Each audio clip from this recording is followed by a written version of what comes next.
If you are interested even a very little in BTC or Bitcoin, you cannot not know about this guy called Michael Saylor, who is the future hero or zero thanks to what he's doing to Bitcoin. Let me explain.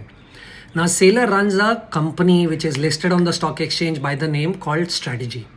They are ideally a software company, and whatever profits they make, they actually use to buy Bitcoins. And that's how it all actually started. But now Bitcoin seems to be the center of universe of everything that the business does. In fact, they've sold equity in the listed software company, raised money and bought BTCs.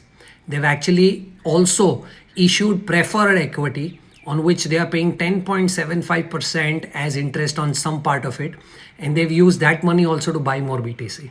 In fact, now the company owns roughly 3.1% of the total Bitcoins ever going to be available at an average price of $75,000. Now here's the current issue. The Wall Street should value this company basis two things: the value of the software company plus the value of the Bitcoin that they hold. Now the value of the Bitcoin that they hold is roughly 55 billion.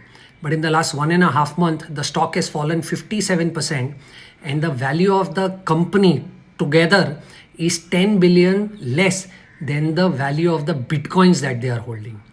So now they are going to find it even more difficult to be able to raise more money by selling shares because they are trading at a value lower than the value of Bitcoins that they hold. So how are they going to pay 10.75% of interest on the preferred equity? Now they have roughly 16 billion in debt, assuming the preferred equity and the general debt. And the reported profit of the software business last year was 175 million. Now, people observing this are saying that if Bitcoin sustains below $75,000, which is their average price, and the problem continues, they will have to sell Bitcoin to make good for the debt. Imagine the ripple effect in the crypto world if they start selling. This is really fascinating. Do read about it if it interests you.